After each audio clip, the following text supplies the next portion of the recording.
আচ্ছা, Mombasa Cry লিখেছে India is a $5 trillion economy, Bangladesh যেন কত। বাংলাদেশের ইকোনমি তোমাদের ইকোনমির থেকে অনেক ছোট, কারণ কান্ট্রিটাও ছোট।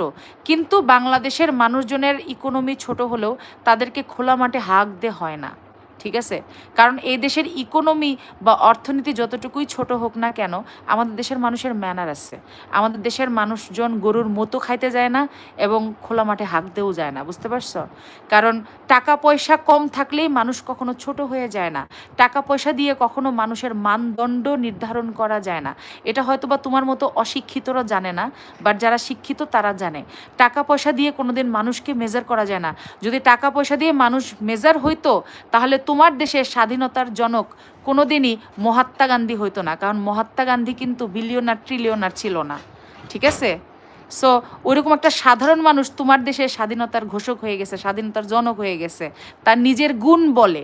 সো মানুষের গুণ দেখো, সমাজের মানুষের গুণ দেখো। হ্যাঁ, টাকা দিয়ে, টাকার মাপকাঠিতে কোনো সমাজকে, কোনো মানুষকে বিচার করো না, কারণ টাকা পয়সাই দুনিয়াতে সব কিছু না। তোমাদের টাকা অনেক বেশি, কিন্তু তারপরেও তোমরা বনে বাজারে যে টয়লেট করতেছো, তাহলে তোমরা তো সেই আদিমকালের অশিক্ষিত লোকদের মতোই অ্যাটিটিউড তোমাদের। তো টাকা দিয়ে কি করবা? ওই যে একটা কথা আছে না, যে টাকা থাকলেই ফকিন্নি কোনো দিন জাতে ওঠে না, তোমাদের হয়েছে তাই। তোমাদের টাকা আছে, বাট টাকা হয়েছে হয়তো বা, কিন্তু তোমরা ফকিন্নির ফকিন্নি রয়ে গেছো, তোমরা জাতে উঠতে পারো না আজ পর্যন্ত।